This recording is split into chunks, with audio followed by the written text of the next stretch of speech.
The champagne bubbles sparkled under Sarah's new chandelier, but I could taste something bitter underneath all that celebration. 27 people packed into my sister's pristine living room, all cooing over crown molding and marble countertops like they'd never seen a house before. But I knew something none of them did. This perfect housewarming party was about to become the most expensive lesson my sister would ever learn. I'm Jessica Chen, and while everyone else was admiring Sarah's dream home, I was quietly calculating how much I'd paid for every other house on this block. Spoiler alert. It was a lot more than she could imagine, and a lot less than what I was about to reveal. Before we jump back in, tell us where you're tuning. And if this story touches you, make sure you're subscribed, because tomorrow I've saved something extra special for you. The vanilla candles were working overtime to mask the smell of fresh paint and new carpet, creating this artificial warmth that seemed to coat everything in Sarah's living room. I stood near the floor-to-ceiling windows, watching my sister glide between clusters of guests like she was hosting some kind of lifestyle magazine photo shoot. Her honey blonde hair caught the light from that ridiculously expensive crystal chandelier she'd been bragging about on Instagram for weeks, and her cream-colored dress probably cost more than most people spent on groceries in a month.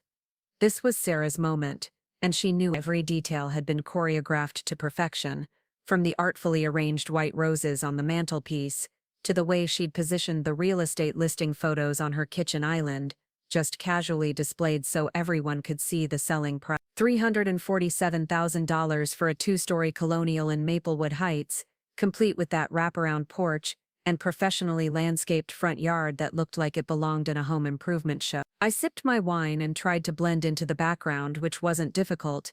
At 28, I'd perfected the art of being simultaneously present and invisible at family gatherings. It was a survival skill I'd developed over years of being the disappointment, the one who never quite figured it out, according to the whispered conversations that happened when people thought I wasn't listening. The irony wasn't lost on me that I was probably the only person in this room who could have bought Sarah's house with cash and still had money left over for the furniture, but they didn't know that.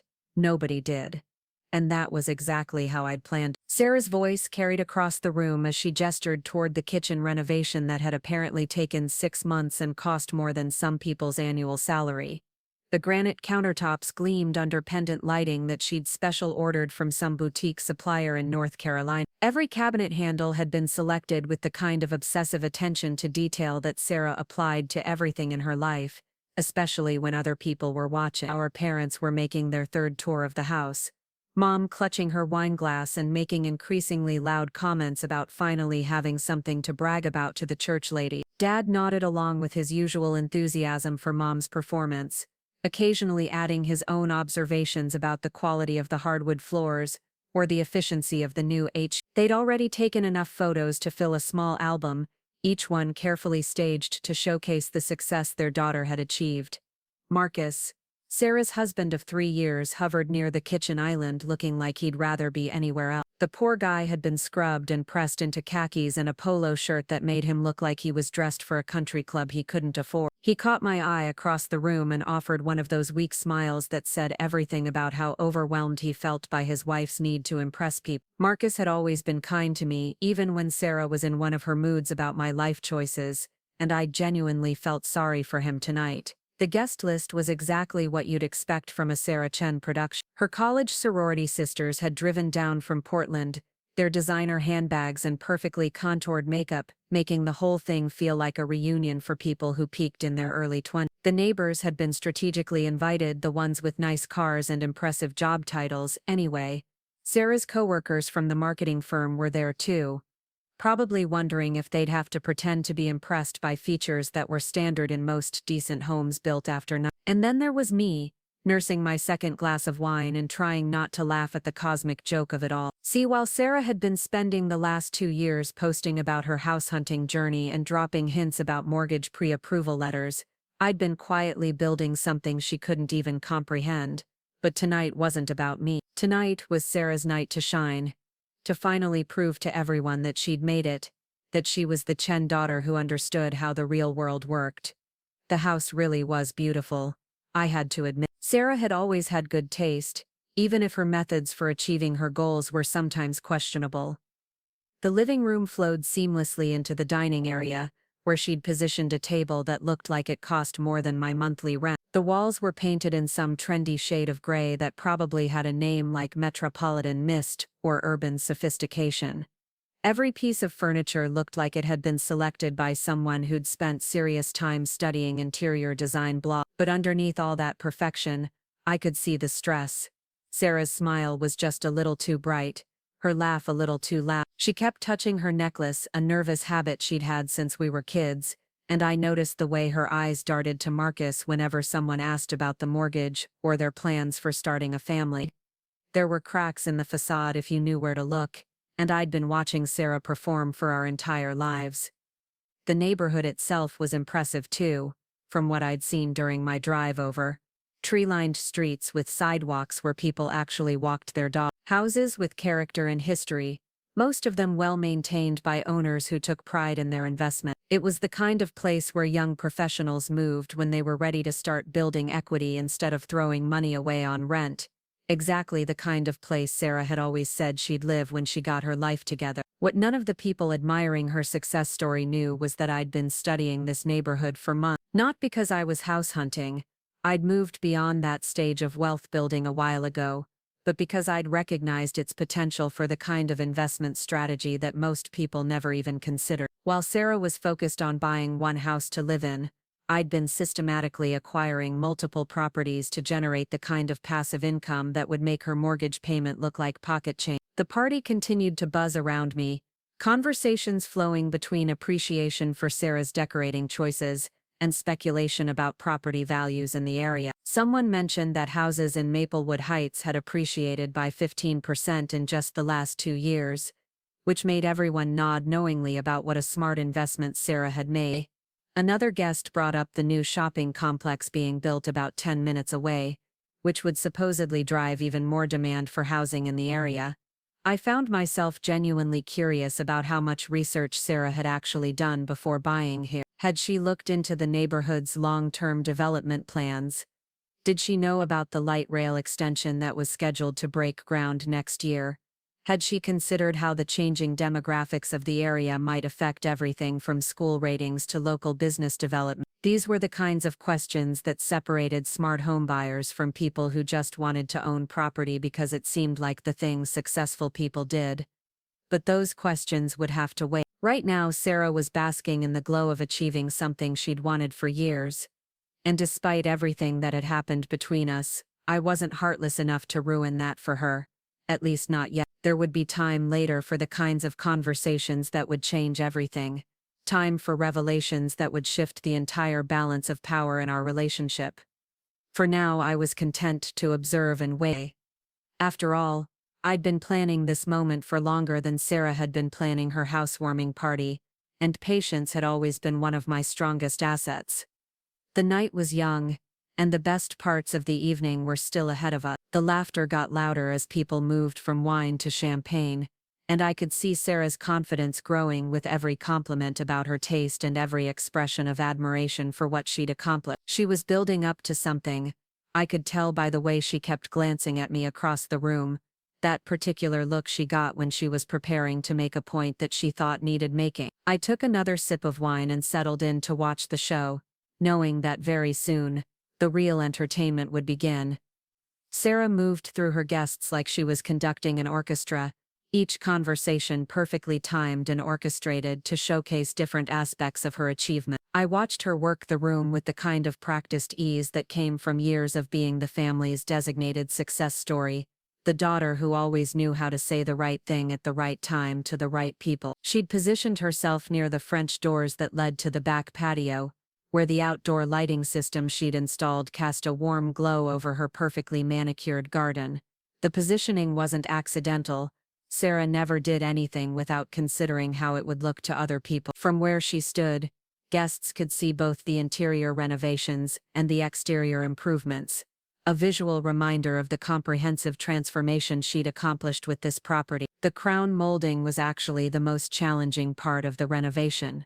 She was explaining to a cluster of her sorority sisters, gesturing toward the detailed woodwork that ran along the ceiling.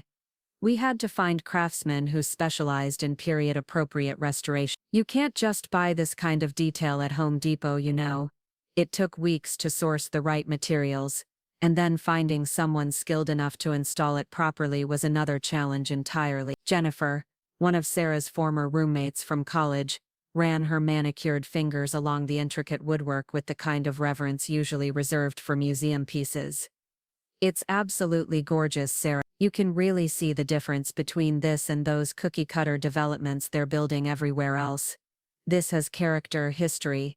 It feels like a real home, not just a house." "Exactly," Sarah beamed, her voice carrying that particular tone of satisfaction that came from having someone understand and appreciate her vision. "Marcus and I knew we didn't want something generic. We wanted a house with soul, with story. This place was built in 1924, and you can feel that legacy in every room. The original hardwood floors, the built-in bookcases, even the way the morning light comes through these windows. It's all part of what makes this special." She guided the group toward the dining room, where she'd set up what looked like a small museum display of renovation photos and architectural drawings. The transformation really was impressive. The before pictures showed a house that had clearly been neglected for years, with outdated fixtures and a layout that felt cramped and dark. The after photos revealed the spacious, light-filled home that now surrounded us, every detail carefully planned and executed. "We essentially gutted the entire kitchen and both bathrooms," Sarah continued, pointing to specific elements in the renovation timeline she'd created. The kitchen was stuck in 1987, complete with oak cabinets and laminate countertops that were practically falling apart. Now look at it: custom cabinets, quartz countertops, professional-grade appliances. It's like a completely different house. Marcus appeared at Sarah's elbow, carrying a tray of champagne flutes and wearing the expression of someone who'd heard this presentation many times before. "Don't forget to mention the electrical work," he added with a slight smile. Turns out the previous owners had been doing their own wiring for decades. "We're lucky the house didn't burn down before we bought it." "Oh God, yes," Sarah laughed, accepting a glass of champagne from her husband. "The inspection report was terrifying, but that's why we got such a good deal on the purchase price. Most buyers would have run screaming from the amount of work this place needed, but we saw the potential." Preparing and narrating this story took us a lot of time, so if you are enjoying it, subscribe to our channel. It means a lot to us. Now back to the story. Underneath all the problems, our parents had made their way over to the renovation display, Mom studying the before and after photos with the intensity of someone preparing for a final exam. Dad was examining the architectural drawings, nodding approvingly at what looked like structural modifications to open up the floor plan. "I have to say, sweetheart," Mom said, her voice carrying across the room with the kind of volume that suggested she wanted everyone to hear her praise, "you and Marcus really outdid yourselves with this project. I remember when you first showed us the listing photos, and honestly I wasn't sure you knew what you were getting into, but seeing it now, understanding the vision you had for the space, it's remarkable what you've accomplished." Dad adjusted his reading glasses and pointed to one of the technical drawings. "This structural work couldn't have been cheap. Opening up this wall between the kitchen and living room, relocating the plumbing for the island. That's serious renovation work. You must have had a good contractor to pull this off without any major problem." "We went through 3 different contractors before we found someone who really understood what we wanted," Sarah admitted, though she said it in a way that made it sound like evidence of her high standards rather than poor plan. "The first 2 kept trying to talk us out of our vision, saying it was too complicated or too expensive. But Thompson Construction got it immediately.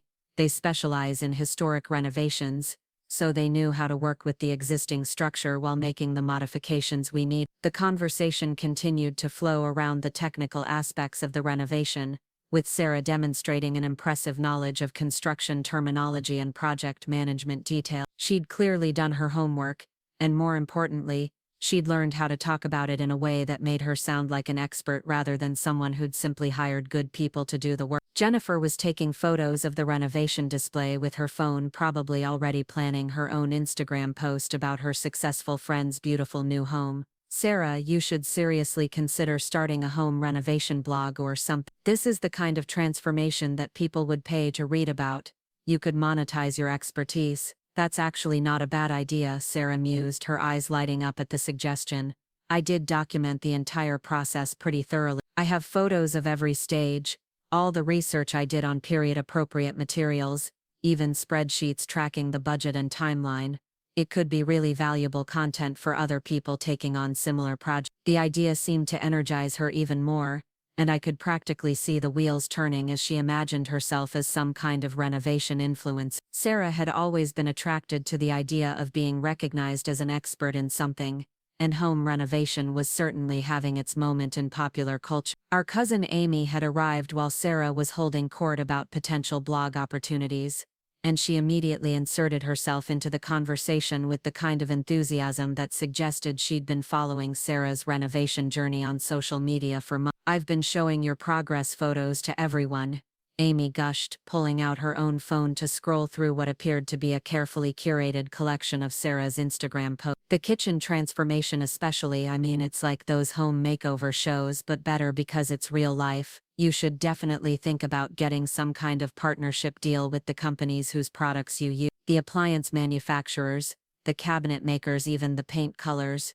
People are always asking for specific product recommendations." Sarah practically glowed at the suggestion, and I could see her mentally calculating the potential income from sponsored content and affiliate marketing deals. She'd always been entrepreneurial, even if her business ideas tended to focus more on personal branding than actual value creation. The group around the renovation display continued to grow as more guests discovered Sarah's documentation of the project. Someone suggested she should apply to be featured in one of those home improvement magazines, while another person mentioned knowing someone who worked for HGTV and might be interested in her story. I found myself genuinely impressed by the thoroughness of Sarah's documentation and the quality of the finished product. Whatever else you could say about my sister, she didn't do anything halfway. When she committed to a project, she researched every detail and executed it with precision. The renovation really was magazine-worthy, and the house had been transformed from a neglected property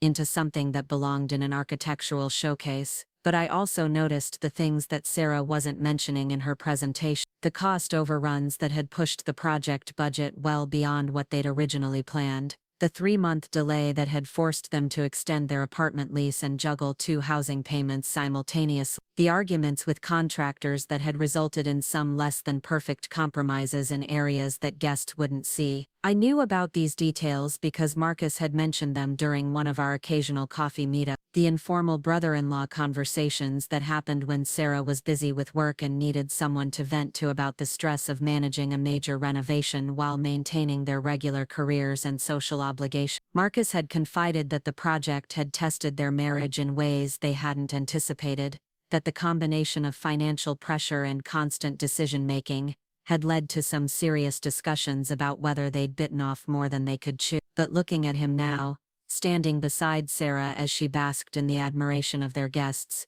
he seemed genuinely proud of what they'd accomplished together. The renovation display was certainly impressive from a project management perspective. Sarah had created detailed timelines showing how different phases of the work had been coordinated to minimize disruption and maximize efficiency. She documented her research process for selecting materials and fixtures, complete with comparison charts showing why she'd chosen specific products over alternatives. There were even financial summaries that showed how the renovation had increased the property's value, though I noticed these numbers focused on the assessed value increase rather than the actual cash investment required to achieve those improvements. It was a subtle distinction that most people wouldn't catch, but it suggested that Sarah was presenting the most favorable version of the project's financial impact. The whole presentation felt very much like Sarah, polished, thorough, and designed to showcase her competence and success. She'd always been good at highlighting her achievements in ways that made them seem even more impressive than they actually were,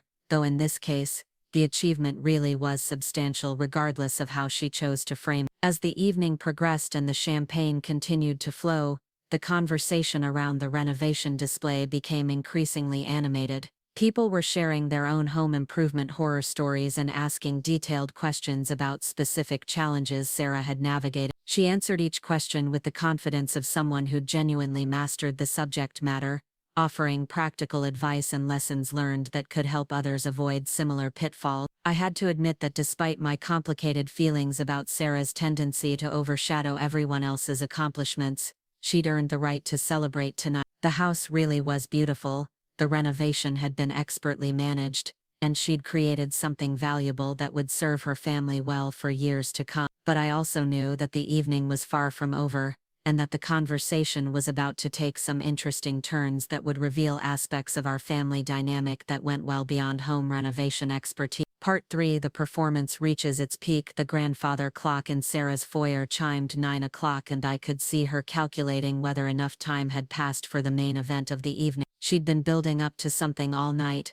I could tell by the way she kept glancing in my direction, checking to make sure I was paying attention to her carefully orchestrated demonstration of success. Sarah moved away from the renovation display and positioned herself in the center of the living room, near the fireplace where the light from her new chandelier would create the most flattering backdrop. She tapped her champagne glass with her wedding ring, the crystal chime cutting through the ambient conversation and drawing everyone's attention. "Everyone, if I could have your attention for just a moment," she called out, her voice carrying that particular blend of warmth and authority that she'd perfected during her years in marketing. The room gradually quieted as guests turned toward her, drinks in hand and expressions expectant. "I just want to take a moment to thank you all for being here tonight to celebrate this milestone with Marcus and me," she began, her tone shifting into what I recognized as her formal presentation voice. "Buying our first home has been such an incredible journey, and having the people we care about most here to share this moment with us means everything." She paused for effect, letting her gaze sweep across the room to make eye contact with different groups of guests. It was a technique she'd learned from her public speaking classes in college, designed to make everyone feel personally included in her message. "When Marcus and I started house hunting 2 years ago, we knew we wanted something special. Not just a place to live, but a foundation for the life we wanted to build together. We wanted a house with character, with history, with the kind of potential that would let us create something truly meaningful." The guests nodded approvingly, several of them raising their glasses in anticipation of a toast. Sarah's college friends looked appropriately impressed, while our parents beamed with the kind of pride that suggested they'd been waiting for this moment for years. What we found was this beautiful 1924 colonial that had been neglected for decades, but still retained all of its original charm and architectural integrity. It needed work, lots of work, but we could see what it could become with the right vision and commitment. Sarah gestured around the room, inviting everyone to appreciate the transformation one more time. 6 months of renovation, countless decisions about materials and fixtures and layouts, and more trips to Home Depot than I care to count, but we did it. We turned this house into our home. The applause was warm and genuine, and I could see that Sarah was genuinely moved by the response. For all her calculated presentation skills, there was real emotion underneath the performance. This house represented something important to her, something that went beyond just having an impressive address or a good investment property. But more than that, she continued, her voice taking on a more serious tone. "This house represents something I think is really important, especially for our generation.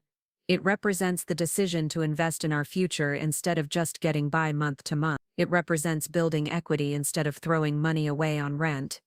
It represents taking control of our financial destiny instead of just hoping everything will work out somehow." I felt a familiar knot forming in my stomach as Sarah's speech took this particular turn. This wasn't just a celebration of her achievement anymore. It was becoming a lecture about the right way to live, the responsible way to build wealth, the mature way to approach financial planning. "I know it's not easy to make the jump from renting to buying," Sarah continued, her tone becoming increasingly instructional.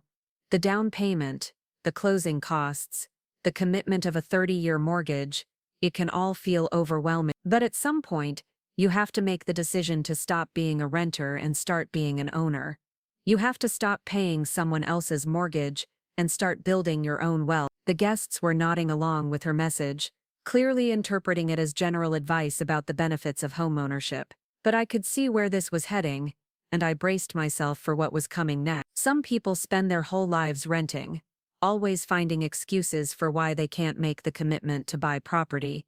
The down payment is too big, the market is too expensive, they're not ready for the responsibility, they need more time to save up. But there comes a point where you have to ask yourself whether those are legitimate obstacles, or just convenient excuses for avoiding the hard work of building real wealth. Sarah's eyes found mine across the room, and her smile shifted almost imperceptibly. The warmth was still there, but underneath it was something sharper, more pointed. This wasn't a general philosophical statement about homeownership anymore.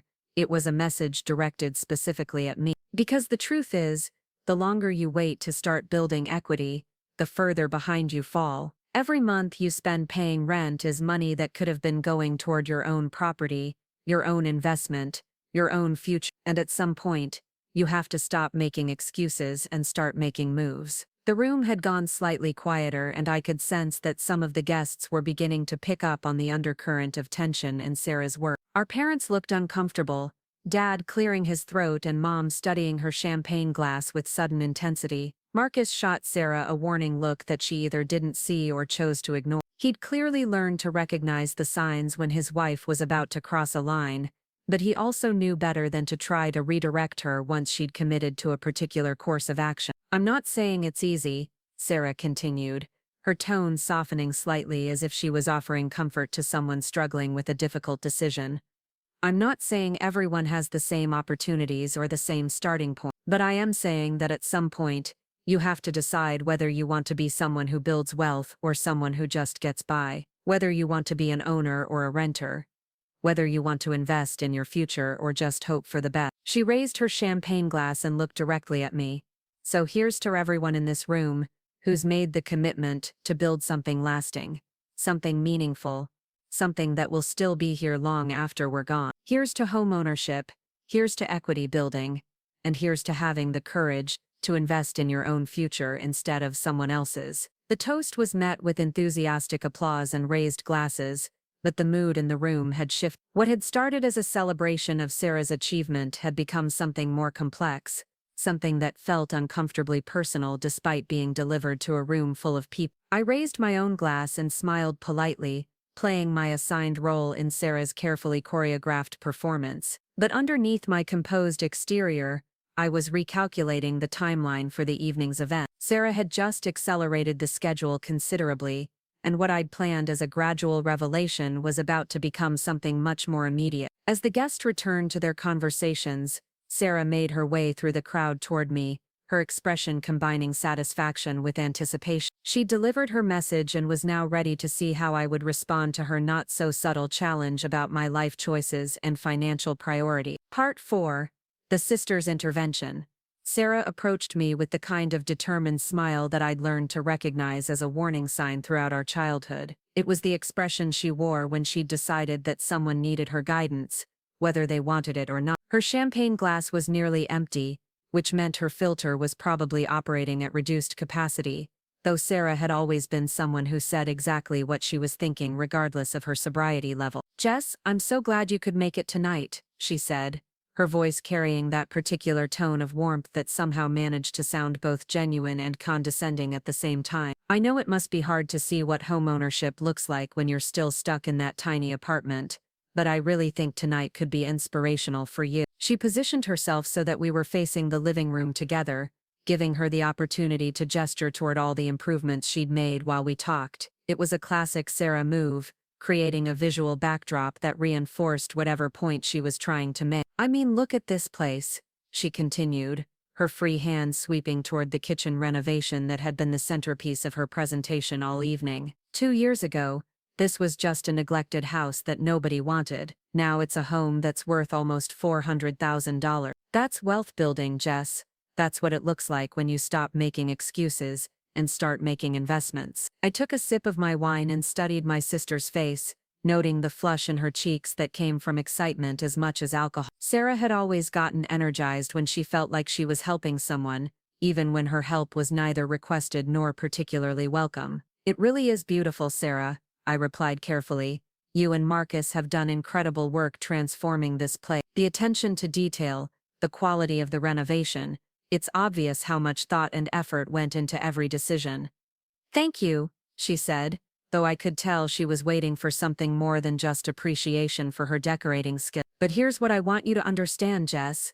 This isn't just about having a pretty house or impressing people. This is about building a foundation for the future. Every month, Our mortgage payment is going towards something we own, something that's increasing in value, something that will be there for our children someday. Sarah's voice was taking on the earnest quality that appeared whenever she felt like she was imparting important life wisdom. Compare that to what you're doing right now. How much do you pay for that studio apartment? $1,500 a month? $1,800? Whatever it is, that money disappears every month. You'll never see it again. It's not building anything. It's not creating any value. It's just gone. Our cousin Amy had drifted over during this conversation, probably drawn by the slightly elevated voices and the family drama that she'd always found more entertaining than whatever was happening on television. Amy positioned herself within listening distance, but pretended to be studying the artwork Sarah had hung on the adjacent wall. I know the down payment seems overwhelming, Sarah continued, clearly warming to her subject, but there are programs available, first-time buyer assistance, even family loan options if you need help getting started. The important thing is making the commitment to stop throwing money away and start building equity. Mom appeared at Sarah's shoulder, either by coincidence or because she'd been monitoring our conversation from across the room. Your sister's absolutely right, honey, she interjected, her voice carrying the weight of parental authority, even though I'd been financially independent for years. At some point, you need to think seriously about your long-term financial security. Renting might seem easier in the short term, but it's not building anything for your future. I found myself in the familiar position of being lectured by multiple family members simultaneously about decisions I'd supposedly made incorrectly. It was a dynamic that had played out countless times over the years, though usually the subject was my career choices or relationship status rather than my housing situation. I appreciate the concern, I said, keeping my tone neutral and non-confrontational. Home ownership is definitely an important consideration for long-term financial planning, but that's just it, Sarah said, her voice taking on a note of frustration. It's not just a consideration, it's essential. You can't build real wealth without owning property. You can't create generational assets by paying rent for the rest of your life. At some point, you have to make the transition from being a tenant to being an owner. She paused to take another sip of champagne, then fixed me with the kind of direct stare that suggested she was about to deliver what she considered to be the crucial point of the entire conversation. I'm worried about you, Jeff. I'm worried that you're going to wake up at 45 or 50 and realize that you've spent 20 years paying other people's mortgages instead of building your own wealth. I'm worried that you're avoiding the responsibility of homeownership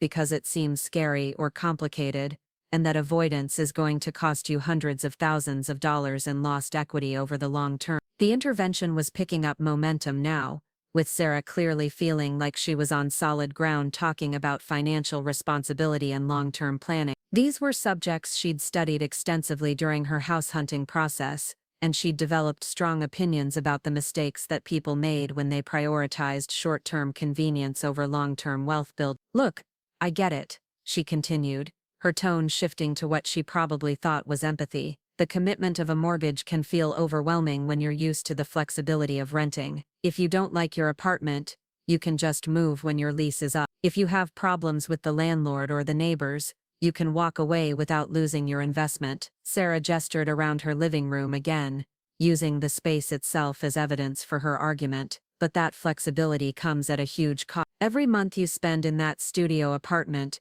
is money that could be going towards something you own, something that's appreciating in value, something that will be worth more next year than it is today. Amy had given up any pretense of examining Sarah's artwork and was now openly listening to the conversation, her expression suggesting that she was filing away details for future family gossip sessions. Our parents had been joined by Marcus, who looked like he wanted to be anywhere else but was trapped by the social dynamics of the situation. The truth is, Sarah said, her voice taking on the tone of someone delivering difficult but necessary advice, there comes a point where you have to ask yourself some hard questions about your priorities and your goals. Do you want to be building wealth, or do you just want to be getting by? Do you want to be creating assets, or do you want to keep paying for the privilege of living in someone else's investment property? I could feel the conversation reaching a tipping point, the moment where Sarah's good intentions would cross the line into territory that would require a more substantial response than polite acknowledgement. She was building towards something bigger than just advice about homeownership,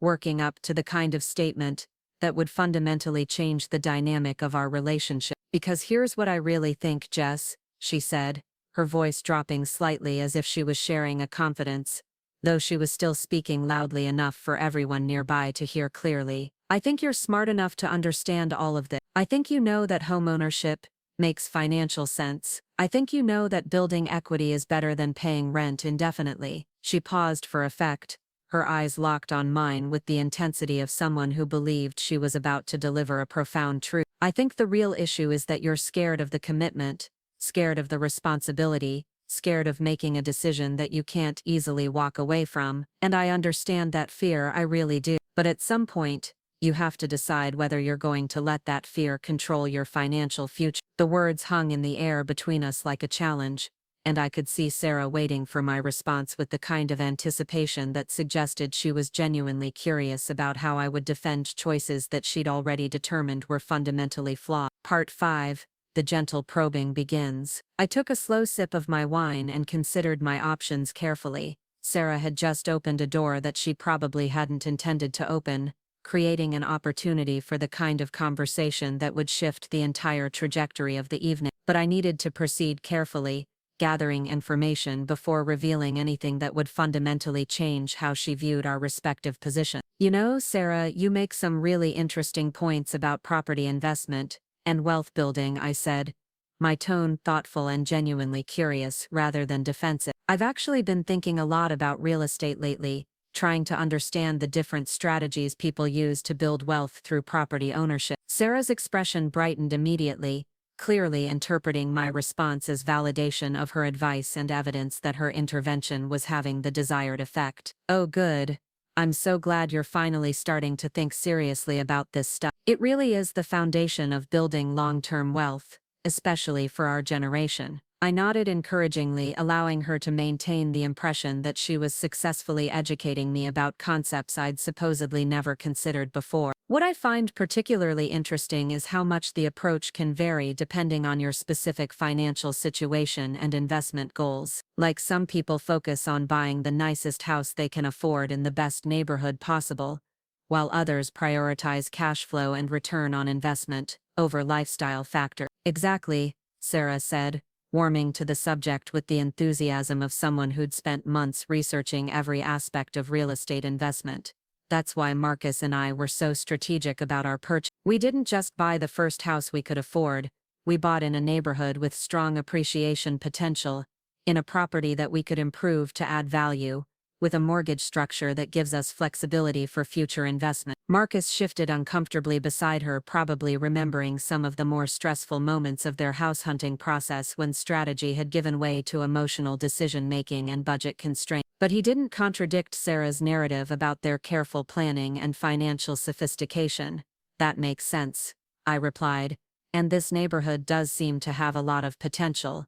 Have you looked into the longer-term development plans for the area? I've heard there are some interesting projects in the pipeline that could really impact property values. Sarah's eyes lit up with the kind of excitement that came from having someone ask exactly the right question to showcase her expertise. Oh my God, yeah, the light rail extension that's breaking ground next year is going to be huge for property values in this area. Plus, there's the new shopping complex about 10 minutes away, and the school district is consistently ranked in the top 10 statewide. She pulled out her phone and began scrolling through what appeared to be a carefully organized collection of research documents and neighborhood analysis reports. I've been tracking comparable sales data for the last 18 months, and the appreciation rate in Maplewood Heights is consistently outperforming the metro average by about 3 to 4 percentage points annually. I found myself genuinely impressed by the thoroughness of Sarah's research, even if I suspected some of her conclusions were overly optimistic. She'd clearly done her homework about local market conditions and development trends,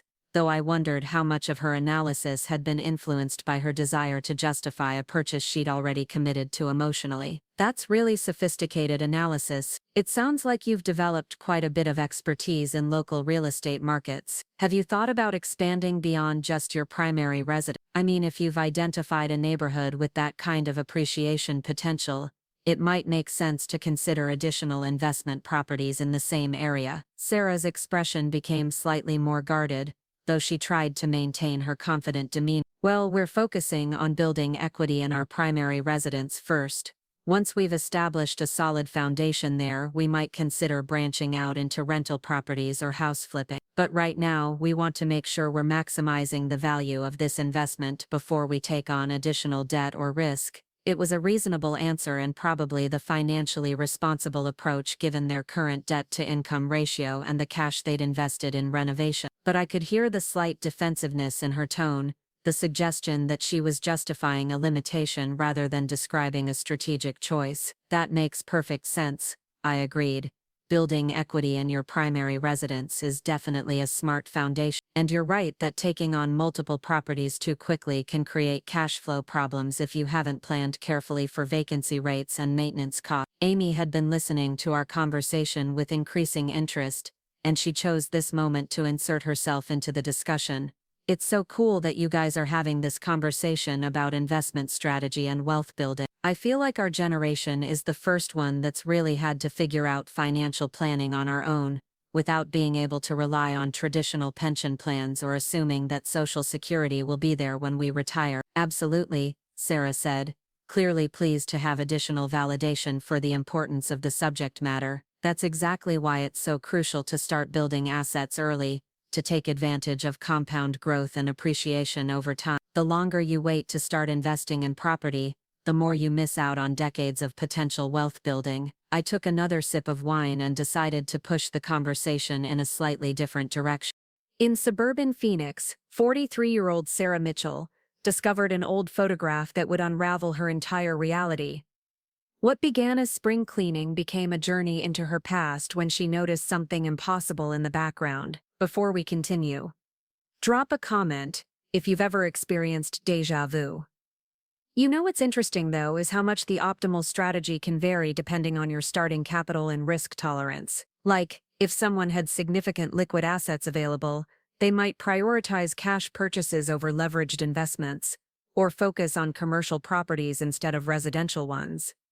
Sarah's forehead wrinkled slightly as she processed this comment. I suppose that's true in theory, but most people our age don't have the kind of cash reserves that would make those strategies practical. I mean, unless you inherited money or got lucky with some kind of startup equity, you're probably looking at traditional mortgage financing for your first property purchase. Right, of course, I said, though I kept my tone neutral rather than agreeing or disagreeing with her assumptions about typical financial situations for people our age.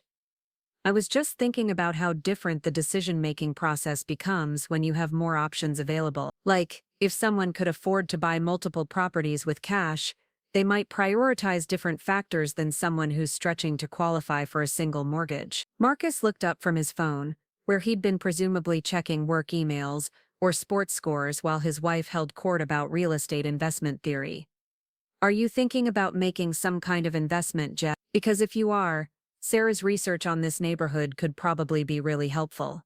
She's got spreadsheets tracking everything from average days on market to property tax trends. I've actually been doing some research of my own, I replied carefully. Nothing as comprehensive as what Sarah's put together, but I've been trying to understand the different approaches to building wealth through real estate. It's fascinating how many different strategies there are, from traditional buy-and-hold rental properties to more sophisticated commercial investments. Sarah's expression sharpened with interest, clearly sensing an opportunity to provide more guidance and demonstrate additional expertise. That's great that you're finally getting serious about this stuff, Jess. What kind of timeline are you thinking about for making your first purchase? Because if you're looking at this neighborhood, you should probably move pretty quickly. Properties in our price range are usually under contract within a few days of listing. I could feel the conversation approaching another decision point, where I would need to either continue playing the role of someone seeking advice about getting started in real estate, or begin revealing information that would fundamentally change how Sarah viewed my level of knowledge and experience with property investment. Actually, I said, setting down my wine glass and reaching for my purse, I've been wondering if you might be able to help me understand some market trends that I've been tracking. I've got some data that's been confusing me, and I'd love to get your perspective on what it might mean for property values in this area. Sarah's eyes lit up with the prospect of being consulted as an expert, And she moved closer as I pulled out my phone and began scrolling through what appeared to be a collection of real estate documents and analysis reports. Of course, she said eagerly. I'd be happy to take a look at whatever research you've been doing.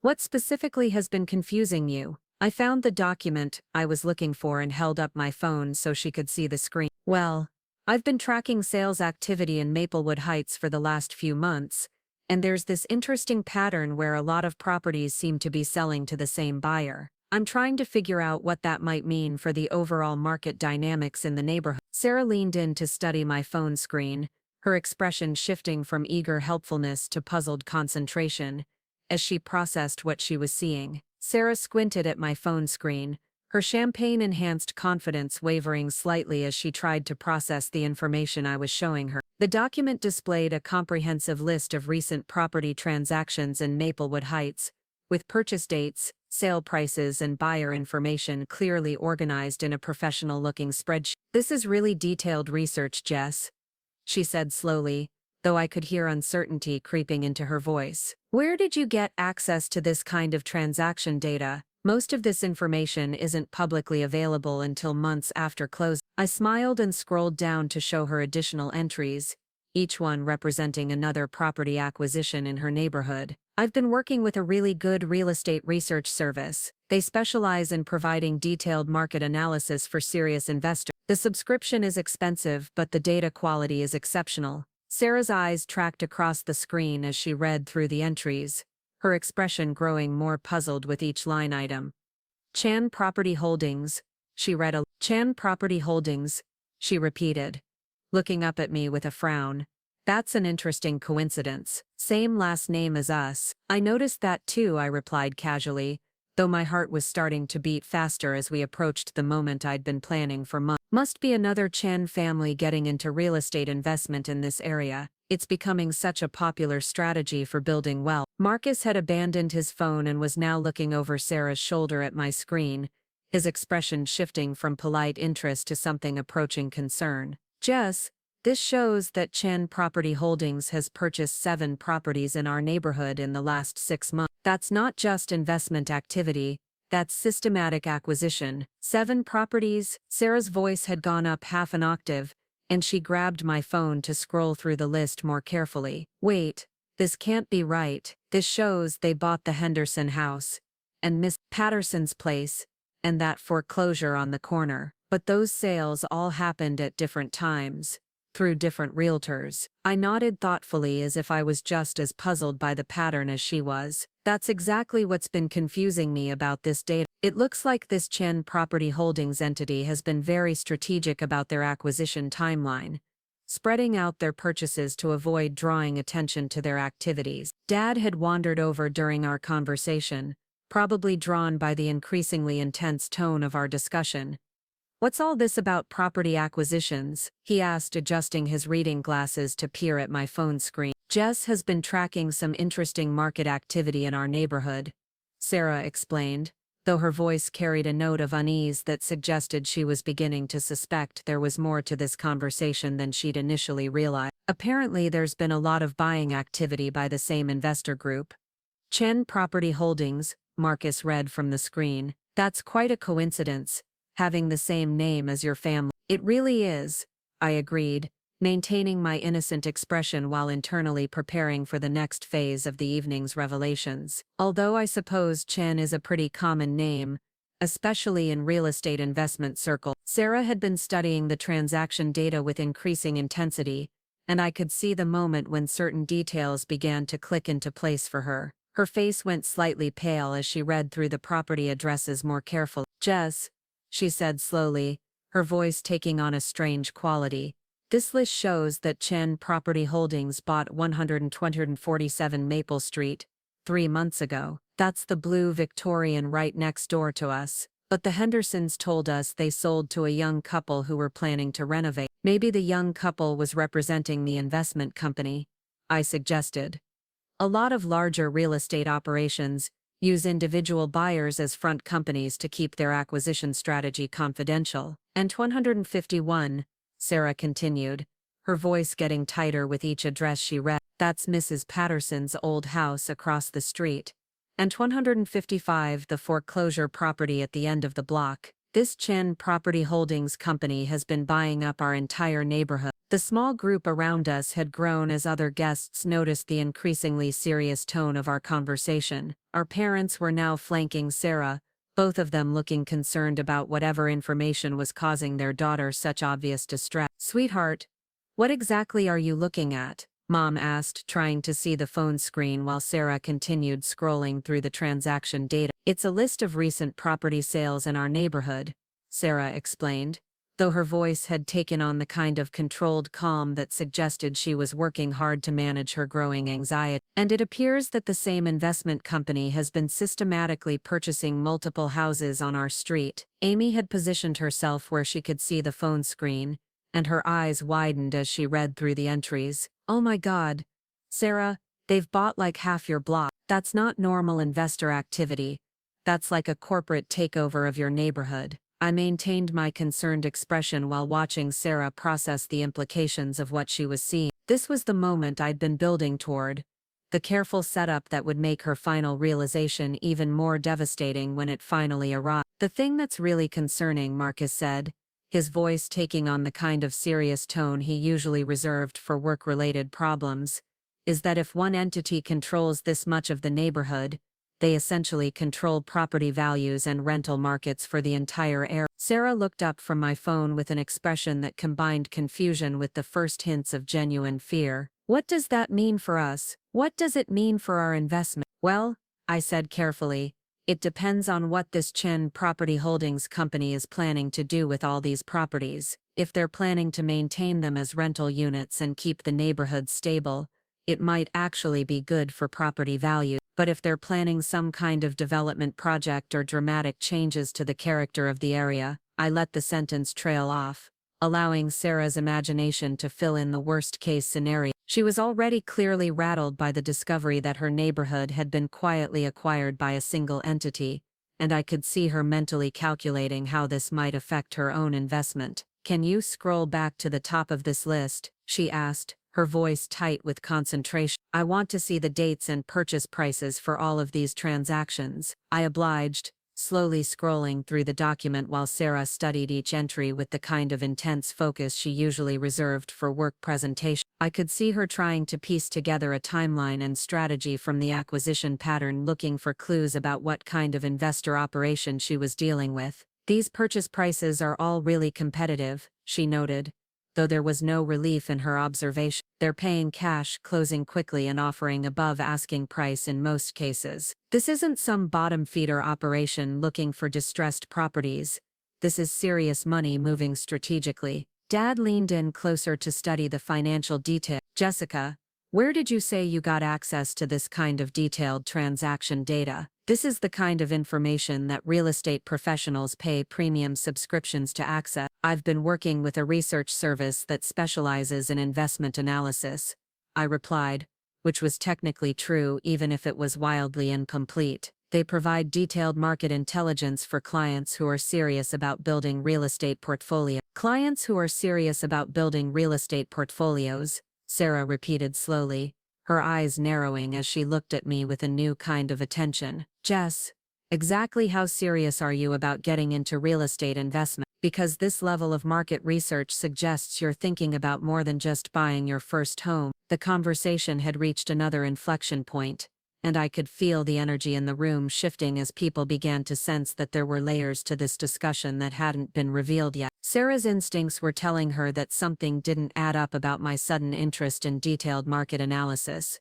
and she was beginning to ask the kinds of questions that would lead us toward much more significant revelation. "I've been doing a lot of research lately," I said, choosing my words carefully, trying to understand different investment strategies, market dynamics, that kind of thing. "The more I've learned about real estate as an asset class, the more interested I've become in moving beyond just theoretical knowledge." "Theoretical knowledge," Sarah echoed, and I could see her processing the implications of that phrase. "So you're not just thinking about buying a house to live in.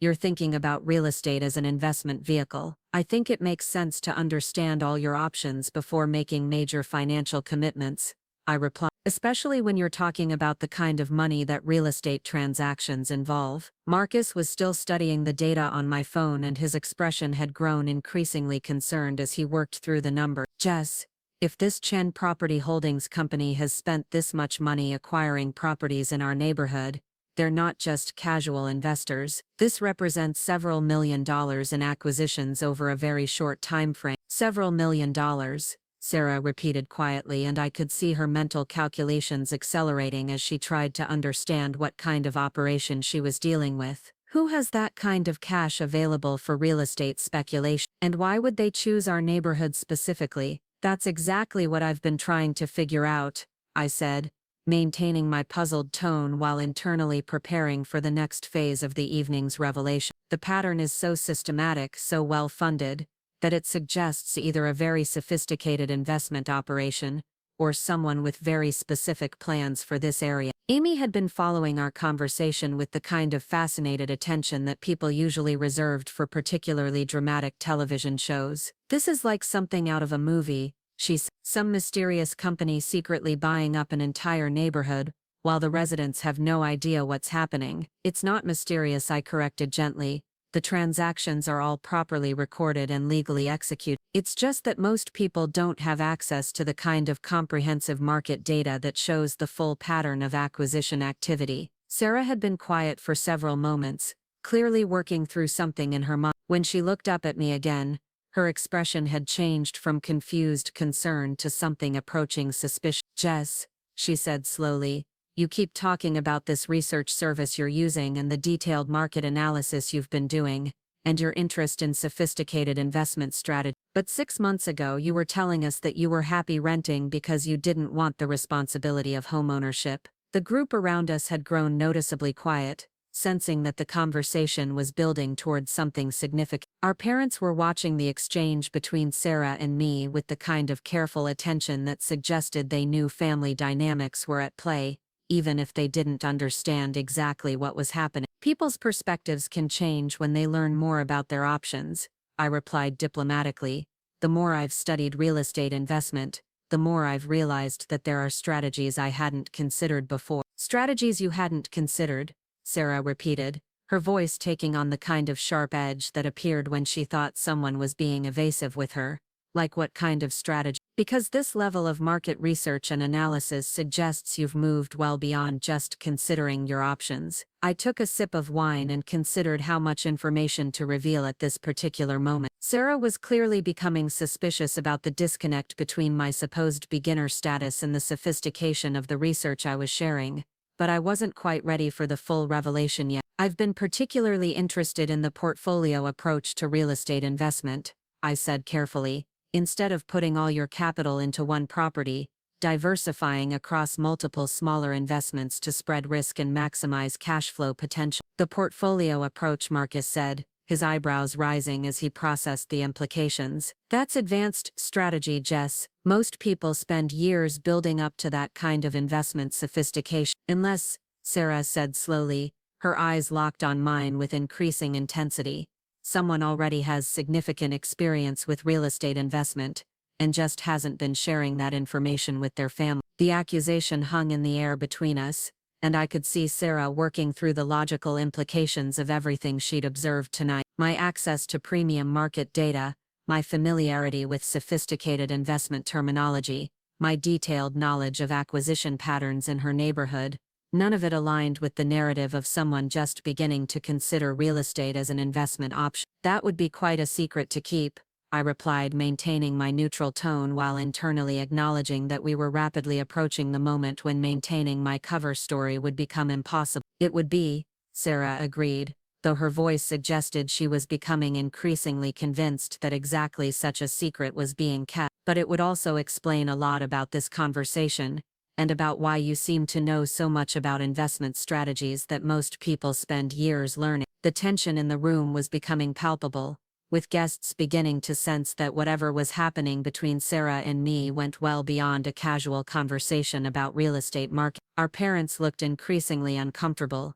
clearly recognizing the signs of a family confrontation but uncertain about how to intervene. Maybe we should table this discussion for later, Mom suggested diplomatically, This is Sarah's housewarming party after all. There will be plenty of time to talk about investment strategies at family dinner next week. No, Sarah said firmly, her voice carrying the kind of determination that suggested she had no intention of letting this conversation end without getting answers to her question. I think we need to finish this discussion right now, because I'm starting to think that there's a lot more to my sister's interest in real estate than she's been telling us. She handed my phone back to me, but her eyes never left mine as she did so. In suburban Phoenix, 43-year-old Sarah Mitchell discovered an old photograph that would unravel her entire reality. What began as spring cleaning became a journey into her past when she noticed something impossible in the background. Before we continue, drop a comment if you've ever experienced déjà vu. So let me ask you directly, Jess. Are you already involved in real estate investment? Because if you are, if you've been building some kind of portfolio while letting us think you were struggling to figure out basic financial planning, then we need to have a very different conversation about what's been happening in our family. The moment had arrived when continuing to maintain my facade would require outright lies rather than just careful omissions and misdirection. Sarah had connected enough dots to know that something significant was being concealed, and she was demanding answers with the kind of direct confrontation that would make evasion impossible. I looked around the room at the faces watching our exchange. My parents' concern, Marcus's curiosity, Amy's fascination, and Sarah's growing certainty that she was about to discover something that would change everything she thought she knew about her little sister's life and capabilities. You're right that there's more to discuss, I said finally, setting down my wine glass and reaching into my purse for the leather portfolio I'd brought specifically for this moment. And you're right that this conversation is going to be very different from what you were expecting tonight. Sarah's eyes widened slightly as she saw me pull out what was clearly a professional-looking document folder, the kind of thing that suggested serious business rather than casual conversation.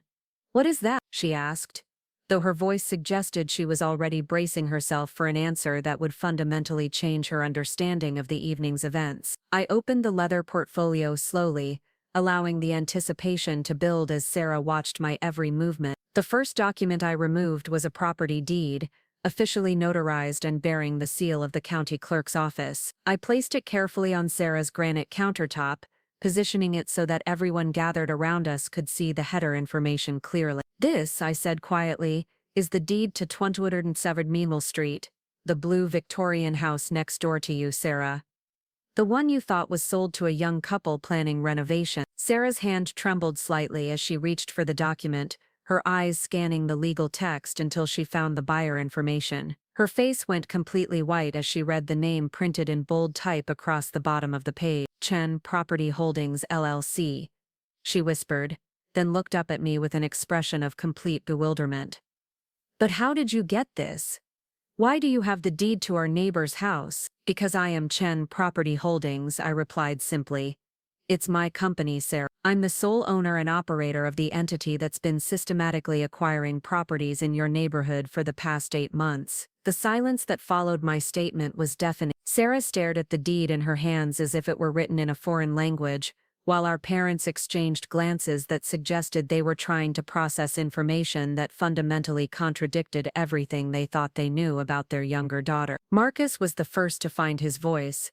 "Jess, are you saying that you own the house next door to us?" "I'm saying I own 7 houses in this neighborhood," I corrected, pulling additional deeds from my portfolio and arranging them across the counter like playing cards. 1247, 1251, 1255, 1263, 1271, 1244 and 1240. "Where did you get the money for multiple property acquisitions?" I reached into my portfolio again and withdrew a bank statement showing the account balance for Chen Property Holdings. The number at the bottom made Mom gasp audibly and caused Dad to grip the edge of the counter for support. $8.4 million, Sarah read aloud, her voice barely above a whisper. "Your company has $8.4 million in liquid assets. That's just the operating account for property acquisitions," I explained calmly. "It doesn't include the investment accounts, the business equity, or the rental income that's been accumulating over the past 3 years." Amy had been standing frozen in place since my initial revelation, but now she moved closer to the counter to examine the documents with wide eyes. "Jess, where did this money come from?" How does someone our age have millions of dollars without anyone in their family knowing about it? Remember that little job I had at the tech startup? I asked, addressing the group, but keeping my eyes focused on Sarah's stunned expression. Dataflow Solutions wasn't just a startup when I joined them, it was a company with serious potential, and I was employee number 12. When you're that early in a company's development, your equity compensation can be significant if you're smart about negotiating your package. I pulled out another document, this one showing the stock option agreement I'd signed when joining Dataflow. I negotiated for additional equity in lieu of higher salary, betting that the company would eventually go public or be acquired by a larger corporation. Most people thought I was crazy to take a lower salary for speculative equity, but I believed in the technology and the market opportunity. Sarah was still staring at the bank statement, clearly struggling to reconcile the numbers on the page with her perception of my financial situation. But you live in that tiny studio apartment, you drive a 10-year-old Honda, you shop at thrift stores, and use coupons for groceries. Because I choose to live below my means, I replied. Every dollar I don't spend on lifestyle inflation is a dollar I can invest in building wealth. That studio apartment costs me $1,200 a month, which means I can put $30,000 a month into property acquisitions, instead of spending it on mortgage payments and property taxes for a house I don't need. Marcus had picked up one of the deeds and was studying the financial details of the transaction. This shows you paid cash for Mrs. Patterson's house, $420,000, no financing. Cash purchases close faster and give you negotiating advantages, I explained. Plus, when you're building a portfolio, avoiding mortgage payments maximizes your cash flow from rental income. Rental income, Sarah repeated slowly, and I could see her beginning to understand the full scope of what I'd built. You're not just buying these houses as investments, you're operating them as rental properties. I nodded and pulled out a property management report, showing the monthly income generated by my portfolio. 6 of the 7 properties are currently occupied by tenants. The 7th is undergoing renovations before being rented out.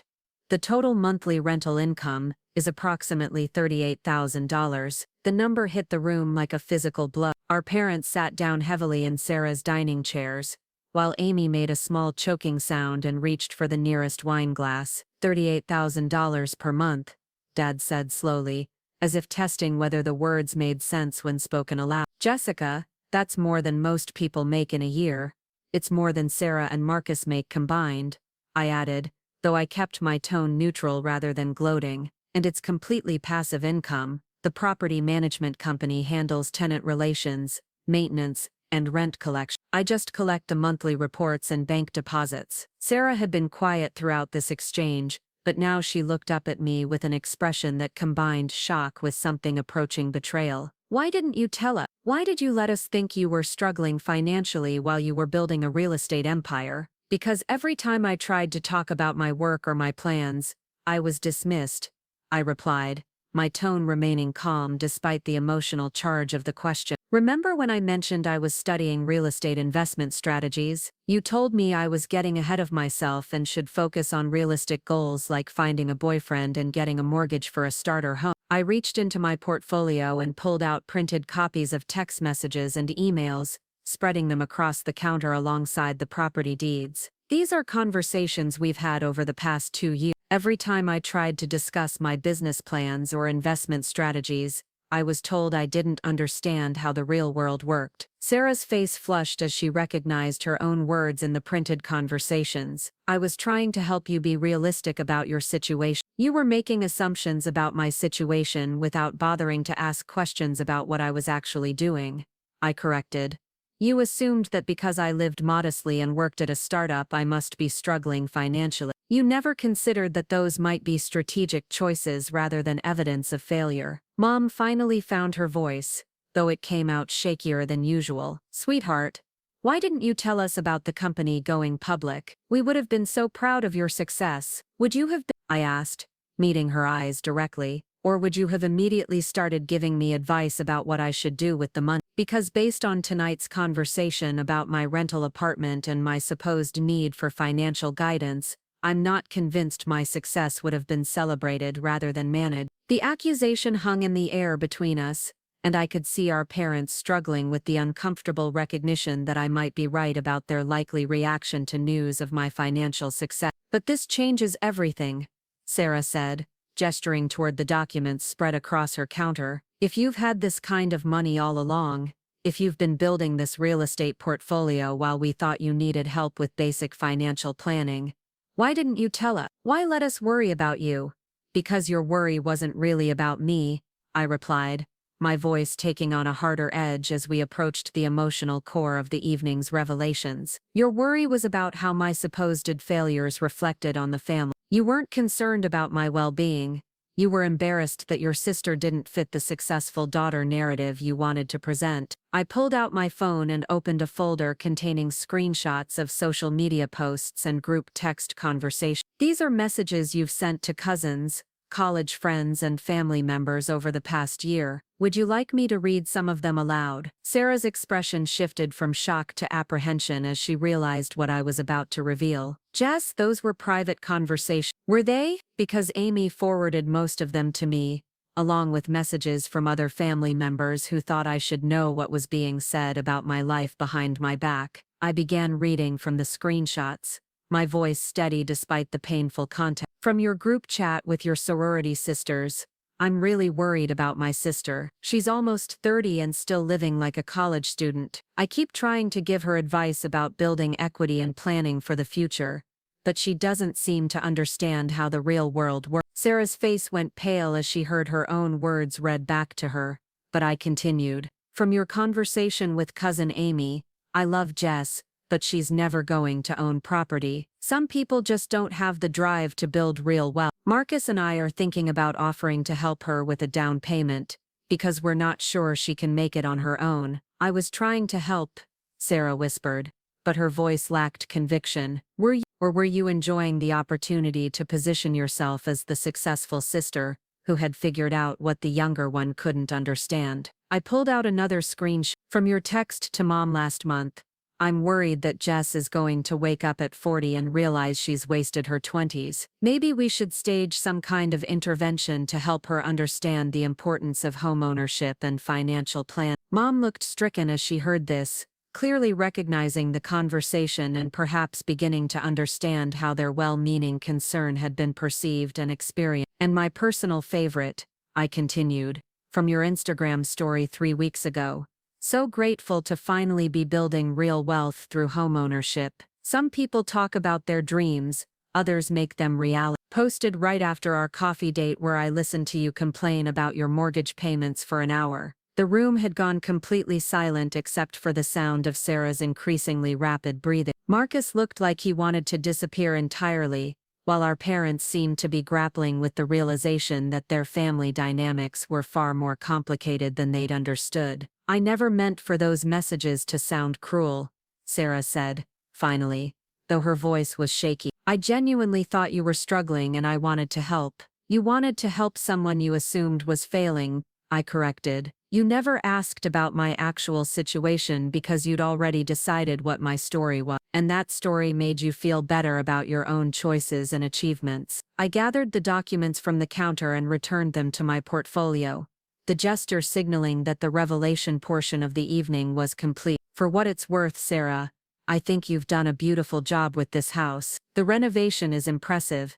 and you should be proud of what you've accomplished." "But," she asked, clearly sensing that there was more coming. "But you should also know that I purchased this property yesterday morning," I said quietly, pulling out one final document and placing it on the counter. "The bank foreclosed on your mortgage last week, due to missed payments on the home equity line of credit you took out to fund the renovation." I was the only bidder at the foreclosure auction. The silence that followed this revelation was absolute. Sarah stared at the foreclosure notice and auction receipt as if they were written in hieroglyphics, while Marcus grabbed the edge of the counter so hard his knuckles went white. "That's impossible," Sarah whispered. "We're current on our mortgage payments." "You're current on your primary mortgage," I corrected gently. "But you defaulted on the home equity line of credit when you prioritized credit card payments over the bank exercised their right to foreclose on the entire property." Marcus was reading the foreclosure documents with growing horror. "Sarah, You told me you got a personal loan for the kitchen renovation. You said it wasn't secured by the house.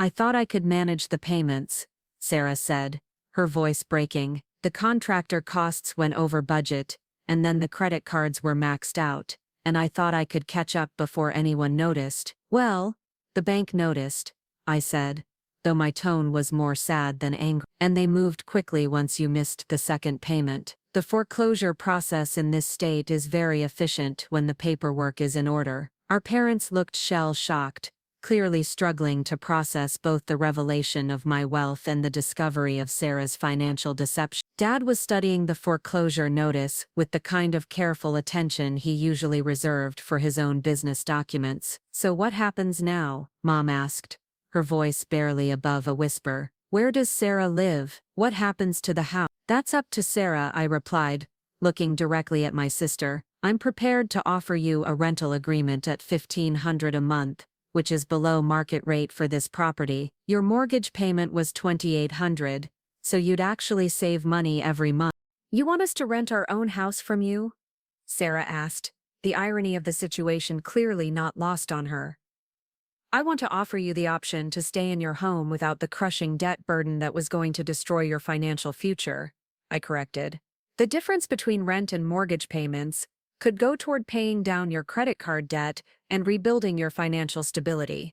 Marcus was doing calculations on his phone, and his expression showed a mixture of relief and resignation. The rental payment would be almost $1,300 less than what we're paying now between the mortgage and the HOLOC. We could actually start saving money again. But it means admitting that everything we thought we'd accomplished here was built on debt we couldn't afford, Sarah said, tears starting to form in her eyes. No, I said firmly. It means acknowledging that you made some financial mistakes while creating something beautiful. The renovation work was excellent, the design choices were smart, and you've created a home that will serve a family well for decades. You just need a different financial structure to make it sustainable. I reached into my portfolio one more time and pulled out a rental agreement I'd prepared earlier that day. This is a standard lease with tenant protections and a 5-year renewal option. The rent is locked in for the first 2 years and includes professional property management, so you won't have to deal with maintenance issues or landlord responsibility. Sarah took the rental agreement with shaking hands, scanning through the terms with the kind of careful attention she'd given to every other document I'd shown her tonight. You've been planning this for months, she said, and it wasn't a question. I've been building a business for 3 years, I replied. What happened tonight was just the convergence of your financial situation with my investment strategy. I didn't orchestrate your foreclosure, Sarah. I just positioned myself to provide a solution when it became inevitable. Amy, who had been silent throughout the most dramatic revelations, finally spoke up. So you're not just rich, you're Sarah's landlord now. I'm the owner of 7 rental properties in this neighborhood, one of which happens to be the house my sister has been living in. I corrected. Whether she continues to live here is her choice, but the financial arrangements have definitely changed. The grandfather clock in Sarah's foyer chimed 11 o'clock, marking the passage of what felt like the longest 2 hours in our family's history. The housewarming party that had begun with champagne toasts and congratulations had evolved into something none of us could have anticipated when the evening started. Sarah was still reading through the rental agreement, her tears making small dark spots on the pages as she processed the reality of her new situation. Marcus had moved to stand beside her, his hand on her shoulder in a gesture of support that seemed to acknowledge they would be facing this challenge together. I need time to think about this, Sarah said finally, though her voice suggested she understood that her options were limited. Of course, I replied.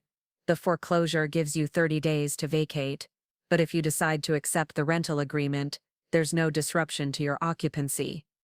You can stay here while you figure out your next step. Our parents had been largely silent during the final revelations, but now Dad cleared his throat and looked at me with something approaching respect, mixed with bewilderment.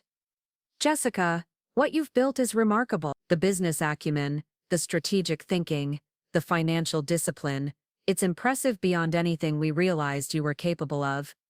Thank you, I said simply, though I couldn't help adding, I hope you understand now why I kept it private. Success that comes from careful planning and delayed gratification doesn't always get the same recognition as success that looks more conventional. Mom was dabbing at her eyes with a tissue, clearly emotional about both my achievements and Sarah's situation. We owe you an apology, sweetheart. We made assumptions about your life without bothering to ask the right questions. We should have trusted that you knew what you were doing. And I owe you an apology too, Sarah said, looking up from the rental agreement with red-rimmed eye. I was condescending and presumptuous, and I said things about your life that were completely wrong. I thought I was helping, but I was really just making myself feel superior. The admission hung in the air between us, representing a level of emotional honesty that was rare in our family's usual interactions. For the first time all evening, I felt the anger and hurt that had been driving my actions begin to ease slightly. I appreciate that, and for what it's worth, I hope you'll stay. This neighborhood is going to be something special over the next few years, and I think you and Marcus would be happier here than anywhere else you could afford right now. As the remaining guests quietly gathered their coats and made polite excuses about early morning commitments, our family stood in the living room that had been the site of so many revelations, trying to process how dramatically everything had changed in the course of a single evening. The house was still beautiful, the renovation was still impressive, and Sarah's eye for design was still evident in every carefully chosen detail, but the context had shifted completely, and we were all going to need time to adjust to the new reality of our relationships and relative position. 6 months later, I stood in what had once been Sarah's kitchen, now officially my kitchen in a house I owned and she rented, watching my sister prepare coffee for our weekly check-in meeting. The dynamic between us had changed fundamentally, but perhaps not in the ways any of us had expected. Sarah had accepted the rental agreement and used the money she saved on housing costs to pay down her credit card debt and stabilize her finances.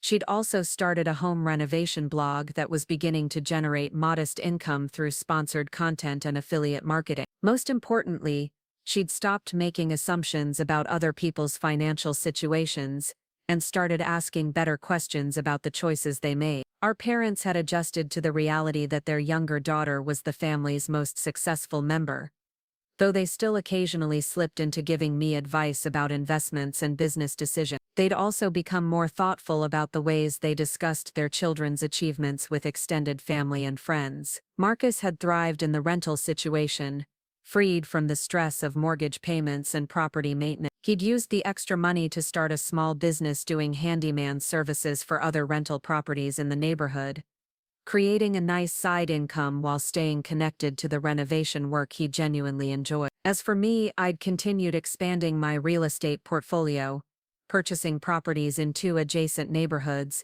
and developing a reputation as a landlord who prioritized tenant satisfaction and community building. The business was generating enough passive income to support a comfortable lifestyle while continuing to fund expansion and growth. But perhaps most importantly, I'd learned that sometimes the best revenge isn't proving people wrong about you.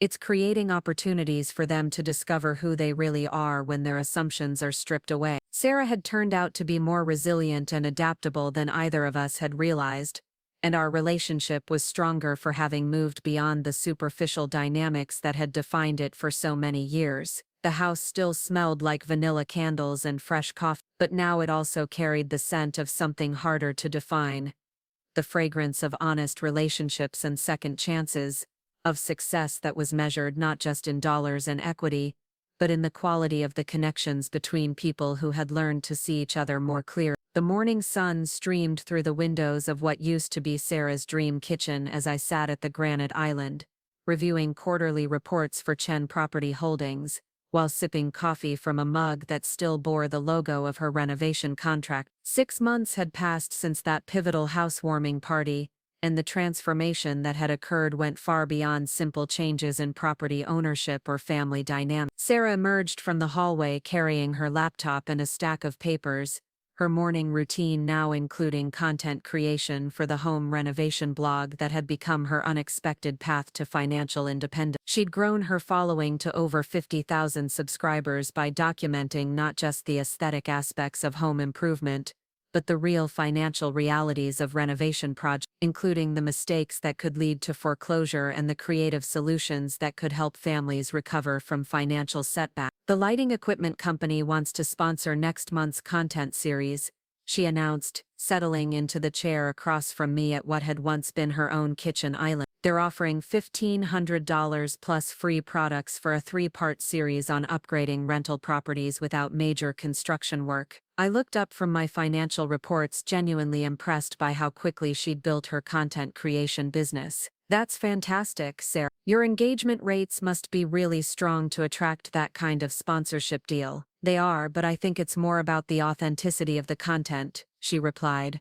opening her laptop to show me analytics that demonstrated steady growth across all her social media platforms. People respond to honest discussions about money and homeownership.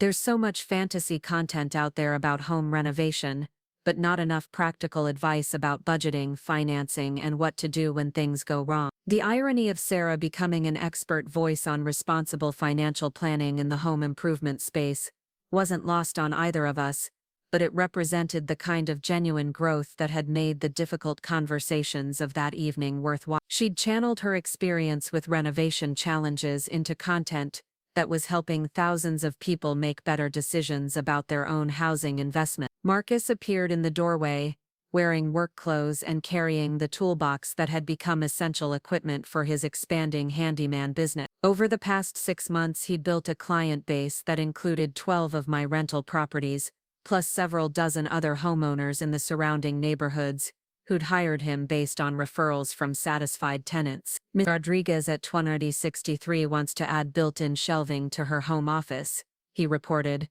consulting the scheduling app on his phone. And the new tenants at 171 are asking about upgrading the bathroom fixture. Both projects would increase the rental value of the properties if you're interested in authorizing the improvement. I discovered that Marcus had excellent instincts for identifying upgrades that would attract quality tenants and justify higher rental rates, making him an invaluable partner in maintaining and improving my property portfolio. His work had evolved from simple maintenance tasks to strategic improvement projects that enhanced both tenant satisfaction and property values. Send me the proposals with cost estimates and projected rental increases, I replied. If the math works out, we can move forward with both projects next month. This kind of collaboration had become routine for us, representing a professional relationship that worked well for everyone involved. Marcus earned good money doing work he enjoyed. My properties maintained high occupancy rates, with tenants who appreciated the attention to detail, and Sarah benefited from having a husband whose income had increased significantly since escaping the financial pressure of mortgage payments they couldn't afford. The kitchen table had become our informal morning meeting space, where we coordinated property management issues, discussed content opportunities for Sarah's blog, and planned improvements that would benefit both my business and their living situation. It was a far cry from the tense family dynamics that had characterized our relationship before the revelations of that housewarming party. Amy arrived as we were finishing our coffee, carrying pastries from the bakery where she'd started working part-time while finishing her degree in early childhood education. The trust fund I'd established for her had covered tuition and basic expenses, but she'd insisted on working to cover her discretionary spending and gain experience in her chosen field. The families at the daycare center are asking if Sarah would be willing to do a workshop on child-safe home improvements, Amy announced, setting down a box of croissants and muffins that filled the kitchen with the scent of butter and cinnamon. Apparently, several of them follow her blog and would love to learn about creating functional spaces for families without breaking the budget. Sarah's eyes lit up with the kind of enthusiasm that appeared whenever she discovered new opportunities to monetize her expertise. That's actually a brilliant content angle. Family-friendly renovation projects, budget-conscious improvements that make homes safer and more functional for children. I could partner with local businesses that specialize in child safety products. The conversation continued to flow around business opportunities and collaboration possibilities, a dynamic that would have been impossible under the old family structure where competition and judgment had dominated our interaction. Now we functioned more like business partners, who happened to be related, each contributing different skills and resources to projects that benefited everyone involved. Our parents had gradually adjusted to the new reality of our family dynamics, though it had required some significant shifts in their understanding of success and financial responsibility. Dad had initially struggled with the concept that his younger daughter was not only wealthier than anyone else in the family, but was also providing housing and business opportunities for her older sister. His traditional views about birth order and family hierarchy had needed considerable revision. Mom had adapted more quickly, perhaps because she'd always been more focused on practical outcomes than abstract principles. She'd become Sarah's most enthusiastic supporter as the blog grew in popularity, sharing content with her social networks and bragging to her friends about both daughters' entrepreneurial success. The narrative had shifted from concern about my supposed failures to pride in my business acumen and Sarah's creative recovery from financial setbacks. The transformation extended beyond our immediate family to the broader neighborhood community. My systematic acquisition of properties had allowed me to implement consistent standards for maintenance and tenant screening, creating a more stable and attractive residential environment. Property values had increased as the area developed a reputation for well-managed rental housing and engaged property ownership. Several of my tenants had become friends with Sarah and Marcus, creating the kind of neighborhood connections that were increasingly rare in urban rental markets. Monthly block parties had become regular events, along with shared garden projects and informal skill-sharing sessions where tenants helped each other with everything from computer problems to cooking techniques. Mrs. Rodriguez, who rented the corner house with the large oak tree, had become particularly close to our family. As a retired teacher in her 70s, she'd offered to help Amy with lesson planning and child development coursework, while Amy had helped her navigate social media and online banking. These intergenerational connections had enriched everyone's lives in ways that went far beyond the financial benefits of affordable rental housing. The Patel family, who'd moved into the renovated property across the street, had started a small catering business that supplied food for neighborhood events and Sarah's content creation project. Their teenage daughter had become friends with several other young people in the area, creating the kind of community connections that made the neighborhood feel more like a village than a collection of individual rental property. Even the purely business aspects of my real estate operations had evolved beyond simple property management toward community development. I'd partnered with local contractors and service providers to ensure that maintenance and improvement projects supported neighborhood businesses, creating economic benefits that extended throughout the local area. The financial success had exceeded my initial projections, with monthly rental income now approaching $55,000 across an expanded portfolio of 12 properties. But more importantly, the business model had proved that responsible property management could create value for tenants, neighbors, and the broader community, while generating substantial profits for investors. Sarah had documented much of this transformation through her blog and social media content, creating case studies that demonstrated how strategic real estate investment could revitalize neighborhoods while providing affordable housing options. Her content had attracted attention from urban planning professionals and community development organizations interested in replicating successful models in other areas. The personal relationships within our family had stabilized around new patterns of mutual respect and genuine collaboration. Sarah had stopped making assumptions about other people's financial situations and started asking thoughtful questions about their goals and strategy. I'd learned to share information about my business activities,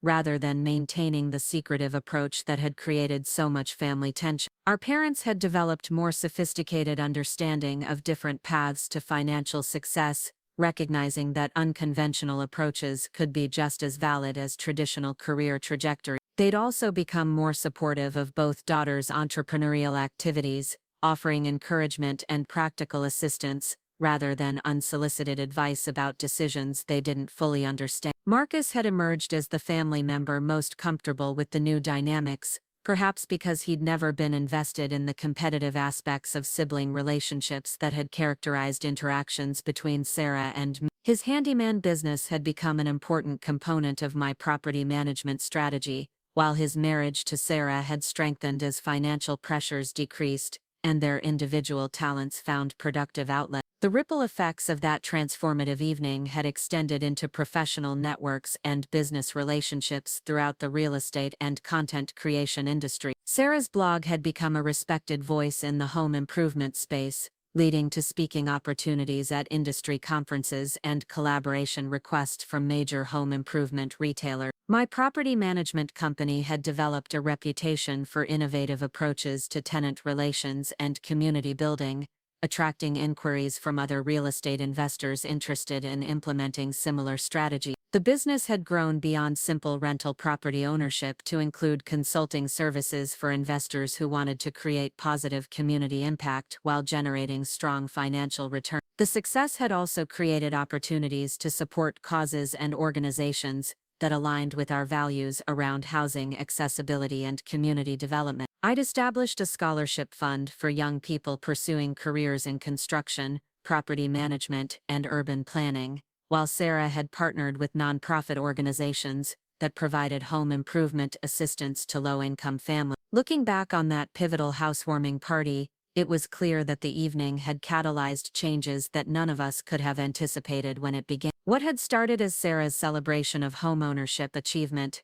had evolved into a complete restructuring of family relationships and business opportunities that benefited everyone involved. The house itself had become a symbol of transformation rather than traditional success. The beautiful renovation work that Sarah and Marcus had completed still provided the foundation for comfortable family living, but now it existed within a more sustainable financial structure that allowed them to enjoy their home without the crushing debt burden that had threatened their security. The neighborhood had evolved into something approaching Sarah's original vision of community and character, but with a more diverse mix of residents and a stronger sense of shared investment in maintaining property values and neighborhood quality. The systematic approach to property management had created stability that benefited long-term residents, while providing opportunities for new families to establish themselves in an attractive area. On quiet Sunday mornings, I often found myself walking through the neighborhood and marveling at how different everything looked compared to my initial assessment of investment opportunity. The houses were still the same structures,